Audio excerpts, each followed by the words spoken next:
வணக்கம் நண்பர்களே, உங்கள் அனைவரையும் மெய்குரு கண்டேன் சேனலுக்கு அன்புடன் வரவேற்கிறோம். நீங்கள் வாழும் வீட்டில் மனக்குழப்பமும் சண்டையும் அமைதியின்மை நிம்மதியற்ற சூழ்நிலையும் இருக்கின்றதா?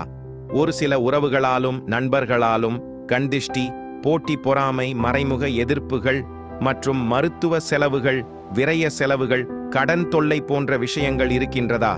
அப்படியென்றால் இதெல்லாம் எதிர்மறை ஆற்றலின் விளைவாக கூட இருக்கலாம். இதற்கெல்லாம் தீர்வு கொடுப்பதற்கு ஒரு அற்புத தெய்வீக செடி ஒன்று உள்ளது. ஆம், அதுதான் மகாலட்சுமி அம்சமான துளசி செடி.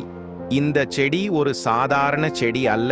இது நம் வீட்டு வாசலில் மட்டுமல்ல, நம் இதயங்களிலும் வீற்றிருக்கும் ஒரு புனித செடி.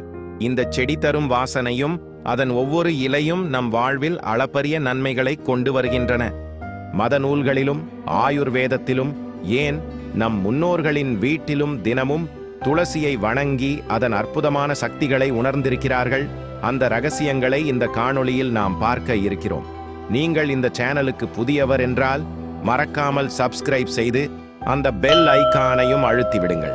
இனி இந்த அற்புத செடியின் அற்புத உலகிற்குள் பயணிக்கலாம். துளசி செடி திருமால் மற்றும் மகாலட்சுமியின் அம்சமாக கருதப்படுகிறது. தினமும் காலையில் துளசி செடியை வலம் வந்து வணங்குவது வீட்டில் செல்வ வளத்தையும் மகிழ்ச்சியையும் பெருக்குவதாக நம்பப்படுகிறது. துளசி மகாவிஷ்ணுவின் துணையான லட்சுமியின் மற்றொரு வடிவம் என்று புராணங்கள் கூறுகின்றன. எனவே விஷ்ணு வழிபாட்டில் துளசி இலைகளுக்கு மிகவும் முக்கியமான இடம் உண்டு. துளசி செடியை சுற்றி ஒரு நேர்மறை ஆற்றல் வட்டம் இருப்பதாக கூறப்படுகிறது. இது வீட்டில் உள்ள எதிர்மறை சக்திகளை நீக்கி அமைதியையும் ஆன்ம பலத்தையும் கொடுக்கிறது. மேலும் வீட்டு வாசலில் துளசி செடி வைப்பது தீய சக்திகள் உள்ளே வருவதை தடுக்கும் என்றும் நம்பப்படுகிறது. இது ஒரு சாதாரண செடி இல்லை, இது சாட்சாத் தெய்வத்தின் வடிவம். ஆன்மீகத்தில் துளசிக்கு ஈடு இணை ஏதும் இல்லை. அதனால்தான் துளசி செடியை விஷ்ணுவின் தேவி அல்லது லட்சுமியின் அம்சம் என்று சொல்கிறோம். விஷ்ணுவுக்கு துளசி மாலை சாத்துவது மிகச் சிறந்தது. திருமாலின் பூஜையில் துளசி இல்லாமல் முழுமை அடையாது. எனவே பெருமாள் கோயிலுக்கு நீங்கள் செல்லும் போது கையில் துளசி எடுத்துச் செல்வது மிக முக்கியமாகும். நம் புனித நூல்களான பத்ம புராணம் மற்றும் ஸ்கந்த புராணம் போன்ற பல நூல்களில் துளசியின் பெருமைகள் சொல்லப்பட்டுள்ளன. துளசி செடியை வீட்டில் வளர்ப்பது ஒரு புண்ணிய காரியம். துளசி செடி இருக்கும் வீட்டில் நாம் செய்யும் தவறுகளும் பாவங்களும் குறையும் என்று நம்பப்படுகிறது. துளசி இருக்கும் இடத்துக்கு அருகில் எதிர்மறை சக்திகள் அண்டாது.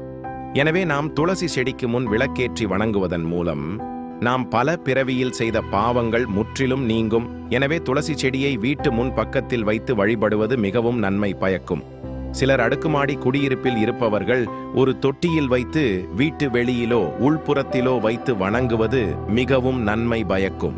துளசி செடி தெய்வீக அம்சமாக இருப்பதால் வீட்டை தூய்மையாக வைத்துக் கொள்ள வேண்டும். அது மட்டுமல்லாமல் நீங்கள் அசைவம் உண்பவராக இருந்தீர்கள் என்றால் அசைவம் சாப்பிட்டுவிட்டு செடிக்கு அருகில் செல்ல வேண்டாம்.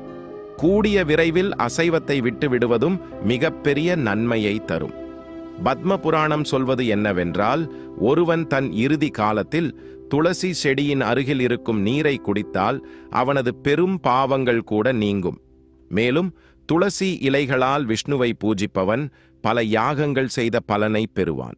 இது பாவங்களை போக்கி மோட்சத்தை அருளக்கூடியது. நம் வீட்டில் துளசி இருந்தால் அது ஒரு புண்ணிய தீர்த்தத்திற்கு சமம். அந்த புனித தன்மையால் நம் குடும்பத்தில் சண்டை சச்சரவுகள் நீங்கி மன அமைதி பெருகும். ஆன்மீக மகத்துவம் மட்டுமல்ல, துளசிக்கு மருத்துவ குணங்களும் ஏராளம். துளசி இலைகள் காய்ச்சலை குணப்படுத்தும், நோய் எதிர்ப்பு சக்தியை அதிகரிக்கும். அதனால்தான் நம் முன்னோர்கள் துளசி செடியை வீட்டின் நடுவில் அல்லது முன்பக்கத்தில் வளர்த்தார்கள். துளசி செடி நம் ஆன்மீக வாழ்வுக்கும் ஆரோக்கியத்திற்கும் துணை நிற்கும் ஒரு புனித வடிவம். எனவே நண்பர்களே, இந்த புனித செடியை வணங்கி நாம் அந்த தெய்வீக பலன்களை பெறுவோம். மேலும் இது போன்ற ஆன்மீகம் மற்றும் மெய்ஞான சம்பந்தமான விஷயங்களை தெரிந்து கொள்ள எங்க சேனலை சப்ஸ்கிரைப் செய்து எங்களுடன் தொடர்ந்து இணைந்திருங்கள். மீண்டும் சந்திப்போம். நன்றி நண்பர்களே.